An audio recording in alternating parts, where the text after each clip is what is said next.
Boa tarde a todos, com o objetivo de disseminar o conhecimento jurídico. A Fórum está disponibilizando esse canal online gratuito para nós tratarmos dos impactos dessa pandemia do coronavírus nas contratações públicas. Nós teremos durante esta semana a participação de especialistas que são referência na área das contratações, e nós vamos, então, discutir um pouco esses temas que são tão sensíveis, tão importantes para a nossa, digamos, para o dia a dia dos gestores públicos, que tem várias dúvidas com relação a esse enfrentamento desta realidade hoje que se apresenta. Nós tivemos aí a publicação da Lei 13.979, que vai tratar da situação emergencial na área de saúde, e também da medida provisória 926, que vai falar das contratações de aquisição, de prestação de serviços, de fornecimento, nessas situações emergenciais. E hoje nós estamos aqui com o professor Rodrigo Pironti. O professor Rodrigo Pironti é um amigo querido. Quero aqui agradecer, professor Rodrigo, você ter aceito o convite. Eu sei que sua agenda é uma agenda muito disputada, e nós vamos, então, discutir hoje com o professor Rodrigo a respeito de um trabalho que o escritório dele desenvolveu, que é um trabalho que ficou sensacional. Esse trabalho ficou de um trabalho de excelência. Rodrigo, eu quero até parabenizar a equipe do seu escritório, recebam aí o meu aplauso, porque desenvolveu esse trabalho que trata aí do plano de gestão de crise e algumas situações concretas a serem enfrentadas nessa crise. E eu queria, então, discutir com você, professor, a respeito desse plano de gestão de crise e dessas questões concretas que nós vamos ter que enfrentar nesse período tão sensível, tão difícil. Tatiana, bom dia, quer dizer, boa tarde, né? A gente fica em home office e acaba ficando meio que perdido em relação ao horário.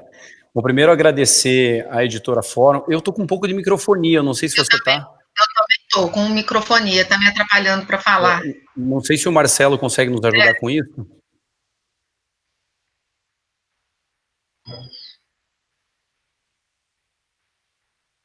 Eu e a Tati estamos ouvindo de volta, não sei se o pessoal da editora Fórum consegue nos ajudar. Perfeito, pronto. Agora está ótimo. Maravilha, maravilha. É porque eu não sei se o pessoal que está compartilhando com a gente dessa transmissão também está ouvindo a mesma coisa. Bom, para mim é um prazer participar desse bate-papo. Eu estava brincando hoje de manhã, estava conversando com o pessoal do escritório, a gente em home office acaba trabalhando 3 vezes mais do que normalmente a gente trabalha, né? Porque tem os afazeres da casa, os afazeres da escola dos filhos e etc., e a nossa rotina profissional. Então, não é muito fácil. De qualquer forma, a orientação geral é para que todos fiquem em casa.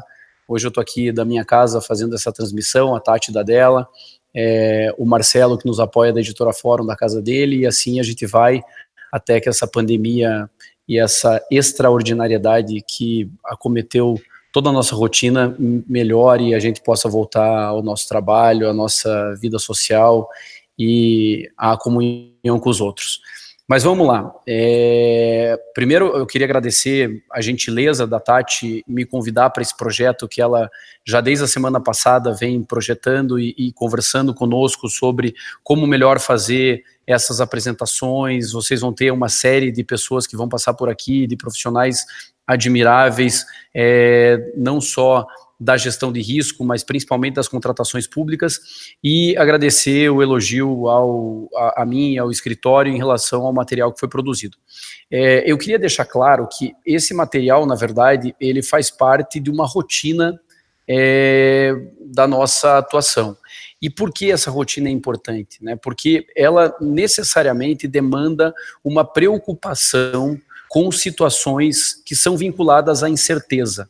O gerenciamento do risco é o gerenciamento das incertezas, né? E nós temos um sem número de incertezas que podem incidir sobre determinados processos e sobre determinadas situações da vida cotidiana. Esta pandemia foi um deles.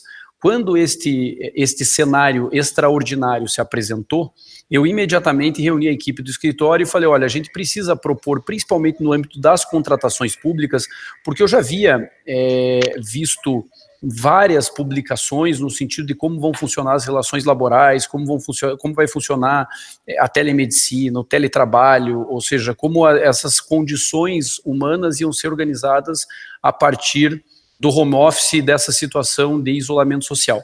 Mas o que me preocupa, e o que preocupou a equipe do escritório, até pela nossa atuação já de longa data em compliance, gerenciamento de risco no setor público, foi como conduzir essas contratações em razão de um cenário que é um cenário que vai gerar necessariamente uma extraordinariedade nos contratos. E essa extraordinariedade, ela não está refletida nem na Lei 8666, nem na Lei 13303, né? Para a gente trabalhar com a administração pública de uma maneira global. Portanto, como orientar as pessoas que eventualmente vão ter que conduzir esses processos de gerenciamento de risco, de gerenciamento de crise, após essa grande crise? Por isso desse material, Tati.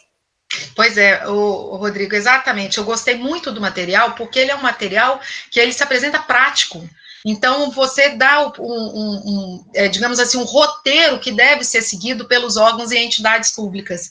E talvez resida aí uma questão que eu acho que os órgãos, os gestores, têm um interesse em saber qual é a importância de nós termos um plano de gestão de risco. E dentro desse aspecto, e nessa construção que tem no material que vocês elaboraram pelo escritório, a gente tem lá um plano de ação, e esse plano de ação ele está dividido em 5 fases e 10 etapas. Eu queria que você falasse um pouquinho, porque eu acho que é importante se compreender essa questão do plano de ação de gestão de crise. Mas antes, Rodrigo, eu só queria dar um alerta para quem está nos assistindo. Pessoal, quem quiser mandar as perguntas, tiver alguma dúvida, pode encaminhar que ao final eu vou pegar uma dessas perguntas aí para discutir com o Rodrigo, tá bom? Bom, Rodrigo, é com você então, aí. Ótimo.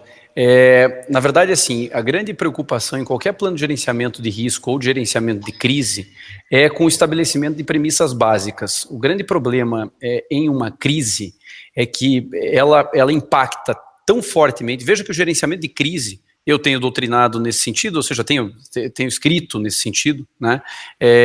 O gerenciamento de crise, ele é derivado necessariamente de um gerenciamento de risco em que o impacto para qualquer atividade que se esteja gerenciando, fica em níveis de quantificação alta ou muito alta. Então, vamos imaginar num critério de uma matriz 5x5, né, uma matriz, portanto, padrão de gerenciamento de risco, nós teríamos aí os níveis de impacto vinculados a níveis altos e muito altos, e estes impactos poderiam gerar determinadas crises, né? Portanto, eu tenho falado muito sobre gerenciamento de crise, vinculando esse gerenciamento de crise não necessariamente à matriz de risco, porque ainda que se tenha, por exemplo, Tati, um nível de risco muito alto em razão da probabilidade de ocorrência, o que vai determinar o gerenciamento da crise não é a probabilidade, mas sim o impacto que ela efetivamente, que o evento de risco vai causar.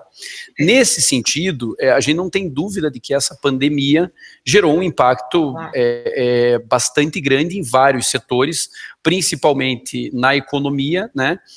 E em relação, na saúde nem se fala, ou seja, é uma pandemia, portanto, que acomete a área da saúde diretamente, mas também de forma muito drástica o setor econômico, de maneira geral, é afetado por essa pandemia.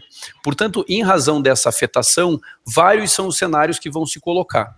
Dentre esses cenários, o cenário das contratações públicas. E aí, para responder a tua primeira pergunta, por que é importante um plano de gerenciamento de crise nas contratações públicas? Primeiro, para se gerar previsibilidade.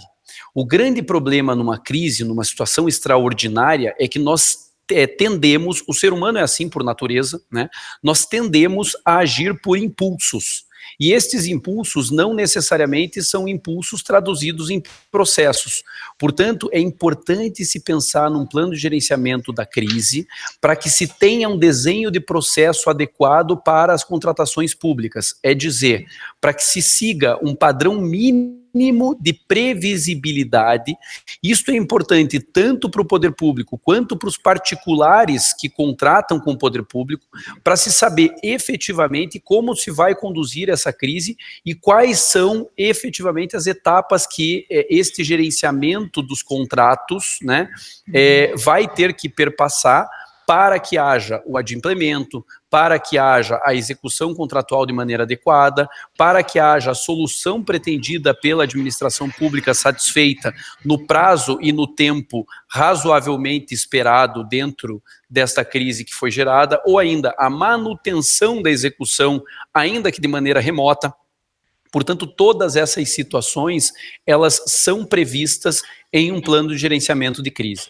Nesse cenário, nós pensamos numa estrutura mínima, numa estrutura padrão, porque, obviamente, este plano que eu sugeri nesse material, que foi um material elaborado de maneira rápida pelo escritório, porque como a crise nos acometeu de forma muito rápida, nós formatamos esse material, e eu não estou brincando, das 6 da tarde até as 5 da manhã, então eu e a minha equipe ficamos online esse período todo produzindo esse material, revisando esse material para conseguir entregá-lo na segunda-feira, que é a data que nós tínhamos colocado para nós mesmos como uma data importante, porque estava todo mundo nos perguntando, vários clientes contatando o escritório para saber como fazer com os contratos, o que ia acontecer, redução de pessoal, já algumas solicitações de revisão de cronograma de execução.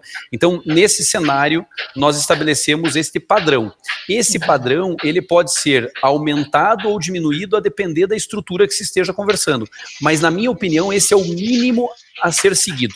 E aí você me pergunta, além da importância, né? Portanto, então, a importância principal, Tati, é gerar previsibilidade. E, num segundo momento, também evitar responsabilização. Porque, veja, me parece, e a gente já tem visto essa sinalização pelos órgãos de controle, né? Principalmente o Tribunal de Contas da União, tem sinalizado pelo princípio da realidade, lá artigo 22 da Lei de Introdução às Normas do Direito Brasileiro e tudo isso. Portanto, a gente sabe que os tribunais de contas, eles já estão mais vinculados a essa ideia de consenso, né? De um direito administrativo mais consensual e menos autoritário. Neste período pós-crise, eu não tenho dúvida de que o direito administrativo vai ter que ser consensual. Não se resolve a solução pretendida para cada contrato administrativo se não for por meio do consenso. Porque essa foi uma discussão, inclusive, que nós tivemos no Instituto Brasileiro de Direito Administrativo, com alguns amigos e etc e tal. Esta crise, ela acomete não só ao poder público, mas também ao particular.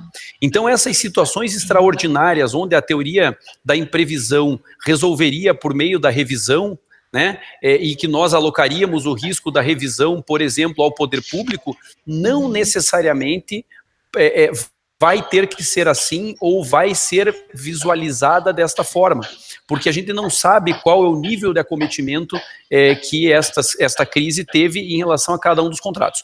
Por isso, essa organização mínima. Dentro dessa organização mínima, o que a gente tem?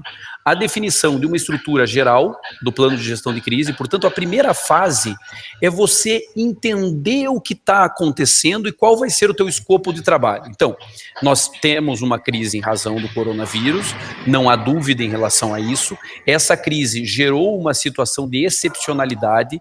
Esta excepcionalidade está nos contratos administrativos, vem inclusive traduzida em lei, né? Portanto, a gente tem esta previsão excepcional para hipóteses de dispensa e outras hipóteses de contratação por inexigibilidade, de alocação de serviços e etc., prevista na legislação, inclusive com a recente medida provisória que foi editada. Portanto, nós temos essa imprevisibilidade já, de certa forma, reconhecida mundialmente e no Brasil já reconhecida do ponto de vista normativo. A partir disso, eu preciso delimitar o meu escopo. Ou seja, em razão da imprevisibilidade, o que é que eu vou atacar? O que eu quero efetivamente gerenciar do ponto de vista da crise? Bom, eu quero gerenciar os meus contratos, os contratos administrativos e pelo menos ou principalmente a execução dos contratos que são essenciais à manutenção da rotina da minha estrutura. Porque veja, a partir da crise você já não tem mais relação direta com o Covid-19. Você tem relação direta com a manutenção da tua estrutura, da tua atividade. E há situações não diretamente vinculadas ao Covid que são necessariamente importantes a sua efetivação, a sua concretização, ou seja, uma obra pública, obviamente, não pode ter a sua execução prejudicada posterior à crise do Covid em relação a discussões contratuais que podem ser comezinhas ou que poderiam ser resolvidas de uma forma mais adequada. Portanto, delimitação desse escopo. Então, o que eu faria num primeiro momento, o que se faria? Uma planilha gerencial, né, desenvolvimento de uma planilha gerencial que apresente quais são os contratos impactados em razão desta grande crise. Muito provavelmente, boa parte desses contratos foi impactada, né? Sim. E a gente teria que ter essa definição através desse escopo. Então, quais são os contratos que vão fazer parte deste meu gerenciamento de crise? E para isso, concluindo essa primeira fase, eu precisaria, na segunda etapa, definir um mapa de risco inicial, ou seja, encaminharíamos, por exemplo, um ofício às áreas afetadas, né, ou uma comunicação interna. Aí a gente vai ver, cada órgão público tem a sua forma de produzir esse material. Mas você encaminha para a área fim, para a área de interesse daquele contrato, quais são os contratos daquela área que estão afetados em razão do Covid-19, não necessariamente vinculados ao Covid, mas que tiveram a sua execução prejudicada em razão da impossibilidade né, ou da necessidade de isolamento social, da impossibilidade de realização de reuniões, medições e etc. Portanto, quais são os contratos que foram impactados? E estas áreas vão fazer um mapa inicial de gerenciamento de risco. Vão dizer, dentro dos contratos, quais são as situações que tem probabilidade e impacto de ocorrência em relação à crise. Ou seja, vamos imaginar, um contrato de obra da Secretaria de Infraestrutura. Então, a Secretaria de Infraestrutura vai delimitar no ofício qual é o evento de risco, por exemplo, prorrogação de prazo em razão da suspensão dos prazos pelo Covid-19. Então, muito provavelmente, essa obra que tinha a sua conclusão prevista para dezembro de 2020 vai ser concluída só em junho de 2021. Então, esta previsibilidade, qual é a probabilidade disso ocorrer?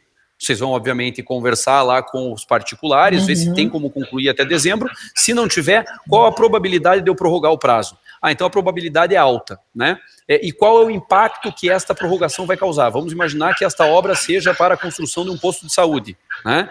Ou de um CEMEI, né? De uma estrutura escolar. Muito bem, nestes casos, eu tenho que dizer, bom, o impacto nessa prorrogação é alto, porque eu teria ali uma turma começando, eu teria ali pessoas sendo atendidas e não vão poder ser atendidas em janeiro de 2021, só vão poder ser atendidas em junho de dezembro de 2020, né, ou janeiro de 2021, ou só vão poder ser atendidas lá em agosto de 2021. Então, essa previsibilidade de probabilidade de impacto é importante. Detalhe, a área aqui não vai fazer a configuração deste mapa para uma matriz. Ela só vai delimitar qual é o evento e a probabilidade e o impacto da sua ocorrência. Só isso. Então, eu poderia dizer, Tati, que até para os órgãos públicos e etc., poderiam usar como modelo para esse mapa de risco o mapa da IN5 de 2017. Porque ali ele vai trazer todo o aspecto necessário para o preenchimento de um mapa. Preencheu esse mapa, daí você passa para a segunda fase, que é de criação de um comitê de gestão de crise. Porque, veja que cachorro que tem 2 donos morre de fome. Essa é um jargão popular, mas que é importantíssimo nesse momento. É preciso que dentro desse comitê se verifiquem as competências de quem vai integrar esse comitê. Eu diria que pelo menos alguém representante da primeira linha de defesa, nesse exemplo, por exemplo, Secretaria de Obras, alguém representando a segunda linha, talvez a Procuradoria-Geral, a assessoria jurídica e o controle interno, e alguém representando a alta administração, para definir o apetite de gestão dessa crise. Depois se elabora ali um regimento interno, né, porque é importante que isso tenha uma organização, reuniões periódicas, quem decide, como vai ser a decisão, se constou em ata, todos assinam, já é decidido, como é que vão ser chamados esses contratos para renegociação e a definição daí de um desenho de processo para cada um desses contratos. Isso é fundamental, porque o particular precisa saber qual é o procedimento que ele vai seguir, qual é o desenho do processo que ele vai submeter. Então, por exemplo, ele vai realizar o seu requerimento, esse requerimento de realinhamento, reajuste, revisão, repactuação, análise de prorrogação de prazo, ou seja, qualquer que seja o requerimento dentro dessa estrutura de gerenciamento de crise, entra no poder público, e o poder público tem que saber dizer ao particular qual é a sequência que esse processo vai ter. Porque senão a tendência é que esses processos sejam todos encaminhados ao jurídico, esse jurídico tenha eu diria, um esgotamento da sua capacidade produtiva pela própria impossibilidade fática, porque vai ter tanta coisa encaminhada ao jurídico ou ao controle interno que não vai se conseguir dar vazão a tudo isso, né? Então você tem que ter um fluxo desse processo para que esses processos sejam resolvidos, porque senão a tendência de não solução e de prejuízo ao interesse público da efetivação da contratação é muito grande. Portanto, esses são os primeiros passos aí. Eu posso dizer, então, que esse comitê, ele seria um comitê de tratamento de risco, para definir quais são os riscos, digamos, né, os riscos prioritários, como é que vão ser tratados, dar diretriz para esse tratamento, para tratar, são as contingências mais importantes a serem tratadas, é mais ou menos isso? Pode sim, Tati. Até a tua pergunta ela é muito interessante, porque, veja, a gente já está na fase 2, que é a criação de um comitê de gestão de crise. Na etapa 1 é essa elaboração do ato formal, né? Sim. Portanto, a nomeação desse comitê, a estruturação, quem vai compor. A etapa 2 é a estruturação da matriz. E aí você chega exatamente no ponto que eu gostaria de discutir. Veja que lá na fase 1 nós fizemos o mapa, e esse mapa foi preenchido pelas áreas. Então a gente definiu os processos prioritários através de um mapa de risco. Nessa segunda fase, Tati, o que nós estamos fazendo é a estruturação da matriz. Então o comitê é que vai definir dentro desta matriz de risco quais serão os processos que vão ser atacados pelo comitê. Né, atacados no bom sentido, que serão resolvidos pelo comitê. E é esse comitê que vai definir, inclusive, o apetite de risco. Para dizer, olha, as áreas encaminharam 100 contratos. 100 contratos para realinhamento, para revisão, é impossível. Então, o que a gente vai conseguir fazer para o gerenciamento dessa crise é, dentro do apetite de risco que foi criado e da matriz de risco, probabilidade e impacto, que a gente sugere uma matriz 5x5, que foi estabelecida, dentro deste cenário, quais serão os riscos, eventos, secretarias, departamentos que serão priorizados. Porque é fundamental priorização, é para isso que eu preciso da matriz. Então você está exatamente aderente a essa ideia do nosso plano de gestão de crise, porque esse plano de gestão de crise tem como método o gerenciamento do risco desses contratos. E é esse gerenciamento de risco, com o estabelecimento dos níveis de riscos, dentro já de um mapeamento ordinário daquilo que é gerenciamento de crise, né, gerenciamento da crise do Covid, esses níveis de risco que têm maior impacto e maior probabilidade, eles vão ser tratados primeiro. Né? Então, essa estruturação da matriz de risco, ela está dentro do Comitê de Gerenciamento de Risco. E é importante, aqui daí a gente vai fazer a conjugação da probabilidade do impacto e a verificação do nível de risco, coisa que a gente não fez na fase 1. E a partir disso, para finalizar a fase 2, nós vamos elaborar os planos de ação. Então, por exemplo, eu verifiquei neste contrato de obra para a construção do posto de saúde que um dos problemas é a prorrogação do prazo. Né? Então, essa prorrogação do prazo tem probabilidade alta ou muito alta e o impacto muito alto. Nível de risco, matriz 5x5, vamos imaginar muito alto e muito alto, 25. Este nível de risco 25 vai trazer esta obra a uma priorização para o comitê. O comitê vai dizer, nós vamos tratar esta obra de construção do posto de saúde para, inclusive, atendimento à população posterior à crise do Covid de maneira prioritária. E quais serão os planos de ação que vão ser estabelecidos aqui? Esses planos de ação também vão ser formatados dentro de cada processo de contratação avaliado. Portanto, é por isso que nessa fase 2 nós concluímos com o plano de ação para o gerenciamento desta crise. Isso é fundamental para que a gente tenha uma organização em relação a isso. Então, por exemplo, verificação de se nesse contrato existe ou não cláusula de caso fortuito ou força maior, para que eu possa utilizar essa cláusula como fundamento jurídico para uma revisão contratual, alguma coisa, né? Verificar o impacto das sanções ou inexecuções contratuais. Eu sou completamente contrário à administração aplicar qualquer sanção imediata né, aos particulares ou notificações e etc. por descumprimentos contratuais, sem sentar para conversar e tentar dialogar a boa execução do contrato. Porque, como disse, da mesma forma como afetou a administração pública, estas inexecuções também são um problema para a empresa, porque a empresa deixa de faturar, deixa de ter a sua capacidade produtiva, deixa de receber os seus insumos. Portanto, é uma crise generalizada. Nós não podemos tratar esta exceção, e é assim que eu termino esse material do escritório, de maneira sancionadora. Eu acho que o autoritarismo, o direito administrativo vai servir para um repensar desse autoritarismo sancionatório do Estado, né? A gente precisa repensar o Estado, para o Estado dialogar mais com o particular e vice-versa. Permitir que o particular também entenda as situações, por exemplo, de ajustes fiscais que vão ter que ser realizados, muitas vezes uma revisão do cronograma e da própria condição de pagamento desses contratos. Isso tudo, portanto, tem que ser estabelecido dentro desse plano de ação, né? Agora, é interessante, Rodrigo, porque vou fazer um transcaption aqui, porque a situação que a gente vive, eu vou usar até umas questões didáticas do meu dia a dia, pegar um pouquinho a realidade aqui também dos municípios. O que está se propondo é governança. O que você colocou neste material é muito importante, porque nós estamos tentando fazer com que as pessoas não fiquem batendo cabeça dentro dos órgãos públicos, que elas deem uma resposta imediata para essas situações sensíveis, urgentes de serem resolvidas, e que geram desafios hoje para os gestores públicos.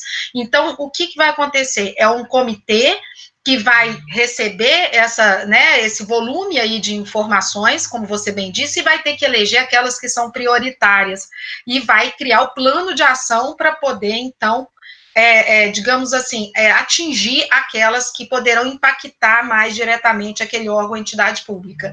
Então, é um trabalho que vai servir de suporte para esses órgãos, para essas entidades públicas e para as empresas. Não é uma coisa só para o público, mas também serve aí para as empresas também se apoiarem nesse trabalho. É uma medida importantíssima, interessante, porque o que a gente vê? Que as pessoas, às vezes, elas não sabem qual caminho tomar, elas ficam com dificuldade na parte operacional, elas escutam falar, olha, isso é bom, mas você conseguiu trazer um material muito rico no sentido de dar esse apoio operacional. E aí vem uma outra questão, nós estamos falando muito do Covid, muito dessa pandemia, esse procedimento que você está me trazendo aqui, ele pode ser utilizado né, na gestão de contratos, qual o resultado dele para efeito de gestão de contrato e também nas demais áreas. Como é que é isso? Porque a gente está falando na eleição de uma situação. Agora, e vamos falar um pouquinho se é possível se fazer analisar uma realidade já de gestão, que você já adiantou que mas eu queria que você falasse um pouquinho mais. Eu acho que é importante falar de gestão contratual, a gente se esquece dela, como a lei esqueceu, sim, acho que a gente acaba esquecendo, e eu queria que você também falasse desse outro aspecto, se é possível também transbordar digamos assim, este procedimento para as demais áreas. Então, a tua pergunta, eu já falei que eu te amo hoje. Não, você pode repetir, viu? Pode repetir várias vezes, eu tô muito carente, viu? Você sabe que... Não, mas é que o pessoal que está assistindo, eu e a Tati, nos nossos eventos presenciais, a gente tem uma sintonia muito grande, porque às vezes eu falo as coisas, a Tati está pensando, ela já falou na palestra dela e assim por diante. Então, a gente trabalha com esse tema de compliance, governança, gestão de risco de uma forma em sintonia muito grande. Então, além de ser uma grande amiga, por isso que essa brincadeira se faz. Mas veja, Tati, a tua pergunta é ótima e eu tenho, inclusive, falado muito isso nos meus cursos de gerenciamento de risco, nas minhas palestras e etc., em que, e até nos contratos, eu tenho utilizado isso nas estruturas onde nós do escritório implantamos gerenciamento de risco, principalmente nas empresas estatais, onde a matriz de risco já é uma exigência legal, né? Eu tenho dito isso. O gerenciamento de risco, ele é fundamental, fundamental que esse instrumento de gerenciamento de risco seja usado como instrumento de gestão contratual. Por quê? Porque o gerenciamento de risco em si, quando se determina evento, causa, consequência, controles preventivos e ações de contingência, isso é governança, isso é previsibilidade, isso é gestão. Isto é efetivamente o futuro da contratação pública. Eu consigo prevenir a partir do momento em que eu identifiquei determinado risco, identifiquei a sua causa e, portanto, vou prevenir a causa e estou já trabalhando com planos de contingência ou planos de ação para mitigação da sua ocorrência. Portanto, isso é gestão. Quando a gente vê, por exemplo, o mapa da IN5, que não é matriz, a IN5 de 2017 não trouxe matriz, trouxe mapa, o mapa da IN5 é um mapa de gestão contratual. Eu tenho defendido, inclusive, que a matriz contratual para fins da lei de licitações e da lei 13.303, lei das estatais, não é a mesma matriz que é decorrente do mapa de risco da IN5 ou do registro de risco da ISO 31000. Ela deve necessariamente ser um resumo desta atividade. Por quê? Porque ela só quer verificar a alocação do risco econômico-financeiro, da quebra do equilíbrio econômico-financeiro do contrato. Ela não quer verificar quem é o responsável, qual é o controle preventivo, qual é o plano de contingência. Essas não são preocupações da lei. A lei quer, desequilibrou o contrato, vai aditar qual é o impacto que isso pode causar, quem é o responsável. É só isso que as leis atuais, né, principalmente a lei de licitações pede, né, a lei 13.303 e a nova lei de licitação sugere. Portanto, este é um instrumento de gestão contratual, sem dúvida. E para finalizar só o material que a gente propôs lá no escritório, a fase 3, 4 e 5, elas são consecutivas dos seguintes meios de ação. Primeiro, plano de comunicação na fase 3, e é fundamental porque você precisa informar ao teu administrado, ao teu contratado, quais serão efetivamente as medidas que vão ser tomadas pela administração pública, a quem ele deve fazer o requerimento, a quem vai ser direcionado o seu requerimento, se o contrato dele está ou não incluído nesse contrato para fins de gerenciamento de crise, da situação excepcional e extraordinária, e depois estabelecer um regime diferenciado de fiscalização, inclusive. Porque, veja, não adianta o fiscal não estar apto, e por isso que a tua pergunta ela é muito interessante, porque é um instrumento de gestão de risco para fins de gestão contratual, o fiscal vai ter que ter um regime diferenciado de fiscalização, porque talvez a fiscalização tenha que ser ampliada, maximizada, tem que ter uma técnica diferente para avaliação, né? As medições terão que ser feitas de maneira mais objetivas, ou talvez de maneira mais célere, para que você possa concluir toda essa extraordinariedade de uma forma mais rápida e entregar a obra, entregar o serviço, entregar o produto para o cidadão, que é a finalidade do contrato administrativo, né? E por fim um reporte, e isso eu acho fundamental. Eu tenho trabalhado com esse tema, Tati, eu sei que você é uma defensora disso, até porque a gente tem vários amigos no âmbito do controle externo, né, ministros, conselheiros e etc, e eu tenho trabalhado isso com todos aqueles que eventualmente fazem parte dessa teia de controle externo da administração pública. É fundamental que esse plano de gestão de crise da tua entidade, do teu município, do teu estado, seja comunicado aos órgãos de controle. Por quê? Porque o gerenciamento de risco, ele te permite uma mitigação da responsabilização por omissão.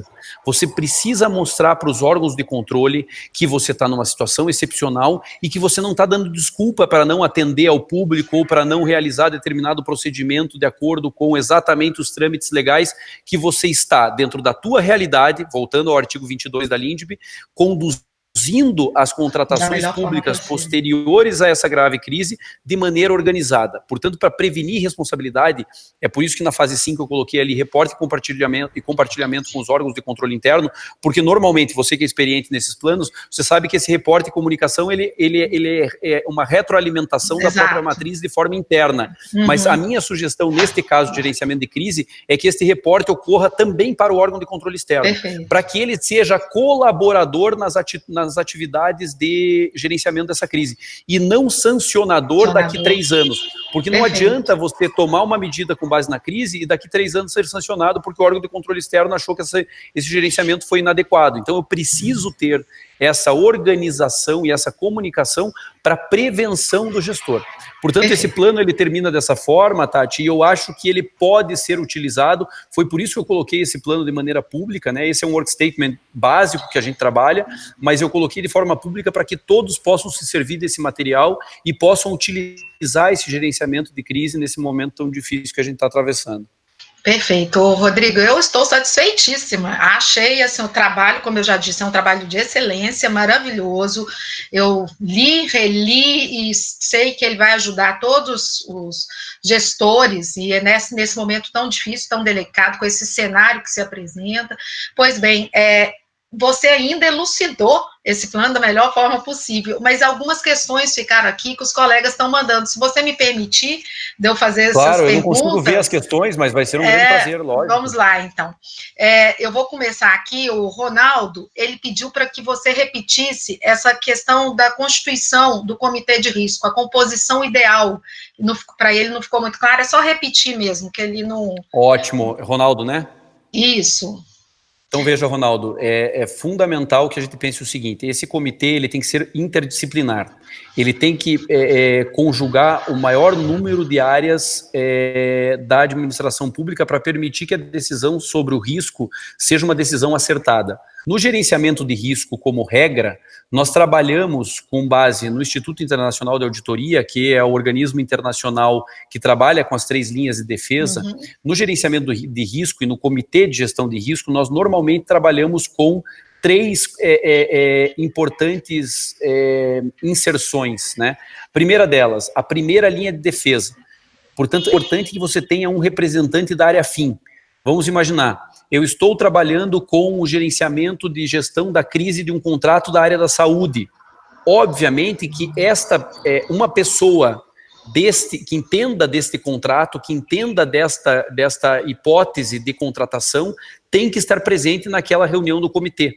Então, uma das pessoas sempre da primeira linha de defesa deve participar do comitê. Estas pessoas podem ser volantes. Então, vamos imaginar, eu tenho lá 15 áreas envolvidas no plano de gestão de crise do meu comitê de gestão de crise. Essas 15 áreas vão ter uma pessoa responsável por cada área que vai participar do comitê no momento da discussão daquele contrato.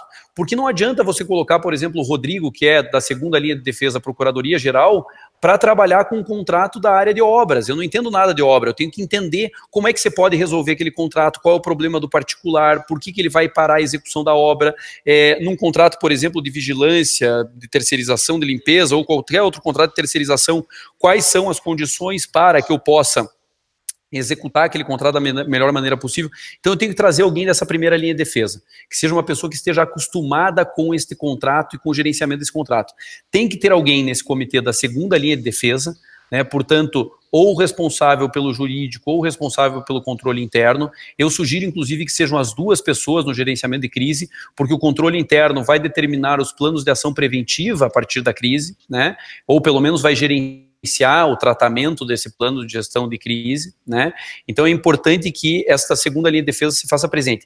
E alguém responsável pela alta administração, ou alguém representando a alta administração, porque não adianta o comitê de gestão de crise tomar as suas decisões e essas decisões serem infirmadas pelo superior hierárquico. Então é importante que alguém do gabinete, vamos imaginar, da Casa Civil ou de uma diretoria geral, alguém que represente a alta administração ou que seja nomeado para esse fim, integre o comitê para falar em nome da alta administração, porque o gerenciamento de crise ele é feito para que ele seja célere e atenda a crise. Se a discussão ficar naquela discussão entre vai ou não decidir, porque determinada pessoa da alta administração pode não concordar, já não vai funcionar. Então é importante que algum representante da alta administração esteja no comitê. Então são essas 3 grandes estruturas que devem participar do comitê. Representantes da primeira linha de defesa, representantes da segunda linha de defesa, assim entendidos, na minha opinião, como jurídico e controle interno, e representantes da alta administração, assim entendido alguém vinculado àquele que tem competência hierárquica para determinar as condições dentro da estrutura. Ô, Rodrigo, eu quero agradecer aqui a pergunta até do Ronaldo, e ele faz até ele complementa, ele pergunta se você conhece algum órgão ou unidade administrativa que já implantou esse plano por você sugerido. Então, eu conheço vários, mas até por uma questão, vários que eu auxiliei em contrato, mas que inclusive tem esse plano de gerenciamento de risco e de crise estabelecido. mas por uma questão ética da Ordem dos Advogados do Brasil, eu não me sinto confortável, porque o público é muito grande aqui, de comentar quais efetivamente teriam essa estrutura. Então, o que eu sugiro para o Ronaldo é, caso ele queira maiores informações e etc., eu deixo o meu e-mail à disposição, ele pode entrar em contato comigo e daí eu passo alguns exemplos de contratos que a gente já trabalhou e já efetivou esse plano, tá, Tati?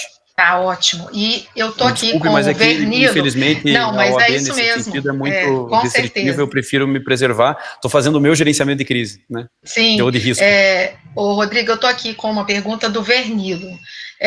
Rodrigo, da parte das empresas privadas que contratam com a administração pública, você entende que o ideal é aguardar pelos editais e proposições da administração pública, ou as empresas privadas, desde já, apresentam o seu plano de contingência, gestão e trabalham, né, da sua parte? Eu tô lendo. A pergunta aqui, é ótima, do Vernilo. Eu até orientei uma empresa nesse sentido essa semana, justamente por essa preocupação. Veja, a gente nesse material trabalhou com o plano da administração pública, mas o plano privado talvez seja o plano que mais sofre as consequências dessa crise em razão, muitas vezes, da indefinição da administração pública em relação a esses contratos. Qual é a minha sugestão para os privados? A minha sugestão é que, a partir do momento em que já há o reflexo concreto da crise do Covid-19 na sua atividade, no seu contrato, então você tinha, por exemplo, a execução do contrato de maneira regular, e esta solução de continuidade ocorreu em razão da crise e vai fazer com que você tenha necessariamente que repactuar esse contrato, rever prazos, rever valores, porque o teu fornecedor já não te fornece mais, você já não consegue atender aquele contrato. Então, neste momento, você vai ter que já formatar o teu plano de contingência, e a minha opinião é que, inclusive, para que você tenha uma preferência na análise pelo Comitê de Gestão de Crise interno da administração, se esse comitê existir ou não, você já coloque as suas dificuldades e já informe a administração, num sentido, inclusive, de colaborar com esse plano interno da administração para dizer, olha, o meu contrato já sofreu reflexo, os reflexos foram desta ordem e eu já gostaria de sentar com vocês assim que possível para renegociar as estruturas do contrato, as estruturas de entrega, de prazo, de condições econômicas, inclusive uma revisão do próprio cronograma de desembolso, né, para que você possa, desde já, colocar esse pleito perante a organização, perante a administração. Por que isso é importante, Vernilo? Porque muitas vezes vai partir das empresas este plano de gerenciamento de crise. Tanto eu, quanto a Tati, quanto outros professores que circulam por vários congressos em âmbito nacional falando sobre contratações públicas, governança, gestão de risco, a gente vê que na administração pública, até pela organização interna e muitas vezes pelo impacto que essas crises trazem, a organização para formatar um plano de gestão de crise é um pouco mais dificultada. Então, se o particular iniciar esta estrutura de diálogo antes, tanto melhor. Então, eu sugiro que os particulares, as empresas, já conduzam os seus planos de contingência, demonstrem que há evidência, isso é muito importante, deixar evidenciado de maneira clara e, portanto, que essa situação não é uma situação simplesmente uma mera desculpa, uma mera escusa para não cumprimento do contrato, deixar clara a evidência e o impacto em cada um desses contratos e colocar esse pleito perante a administração, já pedindo diálogo, já pedindo preferência no diálogo, já conduzindo esse contrato a uma renegociação. Porque se nós formos esperar acabar essa crise para que a administração comece a se organizar, para fazer um plano de gestão de crise, para daí entrar em contato com esse particular, muito provavelmente ou o particular já está em condições financeiras de não conseguir cumprir o contrato, ou muito provavelmente a própria execução do contrato já foi prejudicada e não há mais interesse nem pelo particular nem pela administração da sua continuidade. Portanto, para que isso não aconteça, o particular pode e, na minha opinião, deve se antecipar. Bom, Rodrigo, eu vou chegar aqui na última questão, e é interessante porque a maioria das perguntas é no sentido, o TCE podia soltar um direcionamento, ou podia propor esse direcionamento para os jurisdicionados, enfim. É uma boa, como eu disse, é um grande passo para a governança, é uma excelente prática, talvez a gente não consiga, eu não sei se você corrobora comigo desse entendimento, a gente não consiga que os tribunais implantem essa recomendação por hora, porque eles, inclusive, também estão com seus servidores afastados. Então, eu acho que isso vai caber realmente aqueles órgãos no enfrentamento do dia a dia já começarem a pensar. Mas eu queria colocar para você o que você entende se os TCEs não deveriam implantar isso como, digamos, uma referência para os jurisdicionados, esse programa. Eu acho, Tati, que isso, mais uma vez, faz parte do nosso direito administrativo do medo. Me preocupa essa tentativa da administração pública de sempre esperar uma previsibilidade por parte dos órgãos de controle. Isso não vai acontecer, isso, de certa forma, talvez nem deva acontecer. Eu acho que um direcionamento mínimo, ele é importante, ele já é realizado pela jurisprudência dos tribunais. O que eu sugiro, na verdade, mas isso é vinculado a um próprio direito administrativo do medo, é o apagão das canetas. Infelizmente, os gestores não querem decidir porque tem medo do que o tribunal vai dizer. E o tribunal não dizendo, os gestores acabam não fazendo. E aí vira uma bola de neve, porque aí os tribunais, em o gestor não fazendo, os tribunais, ao invés de punir por ação, agora tem punido, e você sabe disso, né? Tem punido por omissão. E aí essa tal da cegueira deliberada, que já é aplicada ao direito administrativo, no âmbito de São Paulo, tem 2 decisões de ação de improbidade aplicando a cegueira deliberada, né? A omissão imprópria, a responsabilidade por omissão de uma maneira geral, virou moda no âmbito dos tribunais.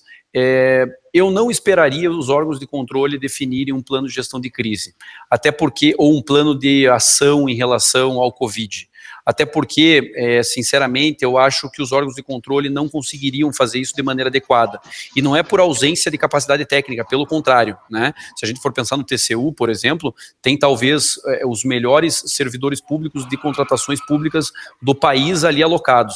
A grande questão não é essa, a grande questão é que há um reflexo, essa incerteza, essa extraordinariedade, ela trouxe um reflexo tão grande nas relações contratuais que é impossível se prever um plano geral de adequação a todos ou a todas as estruturas. Portanto, me parece que o direcionamento esperado dos tribunais ele é quase que inviável do ponto de vista técnico-jurídico. Eu diria, façam o trabalho de vocês, conduzam esse caminho da crise com o mínimo de previsibilidade. O plano que a gente propôs pode ajudar enormemente nesse sentido. Façam esse desenho do processo e ajam, e resolvam, e dialoguem, e não apliquem penalidade, porque a penalidade não vai resolver nesse momento. A penalidade vai permitir que se haja justificativa plausível, jurídica, para A e para B, e o Poder Judiciário vai ser abarrotado de demandas judiciais, tentando resolver situações insolúveis. Então, dialoguem com o particular, se coloquem no lugar do particular, entendam a sua realidade, prorroguem prazos, estabeleçam novas condições de execução contratual, revejam cronogramas de execução e de desembolso, façam o melhor possível para ajuste contratual e deixem isto registrado.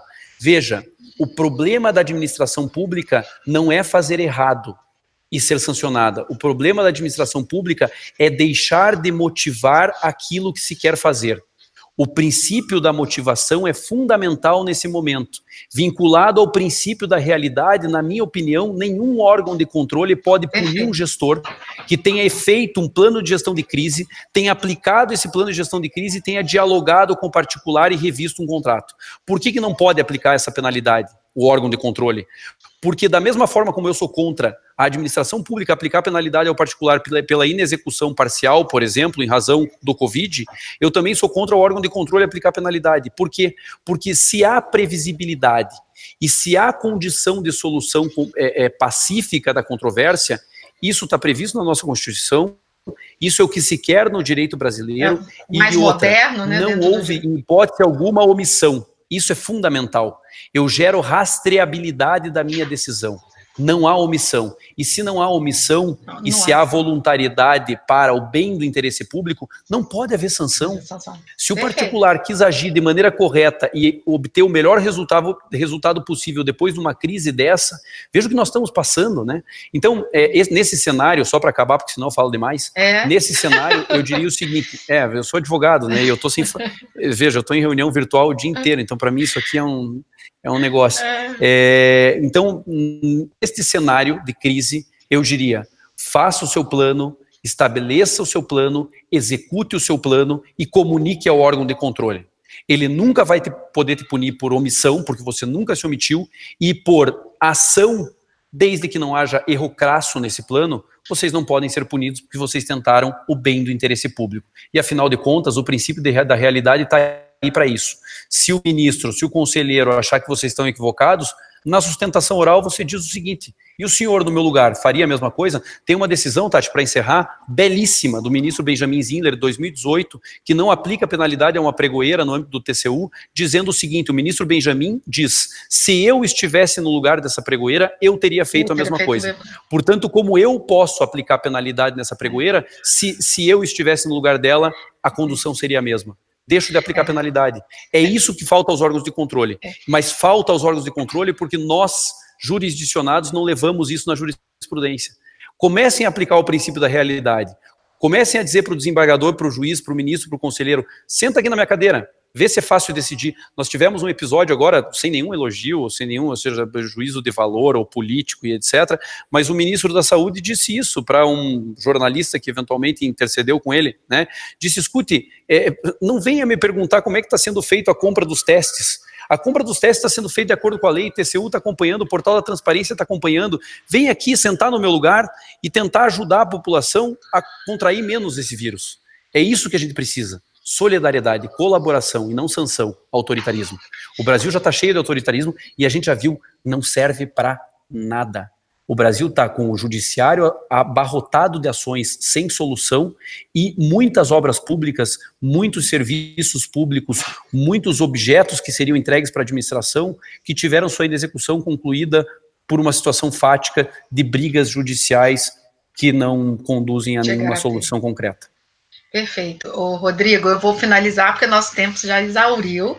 Eu quero aqui agradecer, sério, já 1 hora, já nós estamos falando. Pois é, meu querido. Bem, eu quero aqui realmente assim agradecer de coração. Volto a dizer que esse trabalho ficou excelente. Nós vamos publicar hoje, eu vou publicar na minha rede, a Fórum já publicou. Quero dizer que amanhã todos estão convidados. Nós vamos falar com o professor Walter Cunha, Rodrigo, sobre teletrabalho. Manda um abração para ele.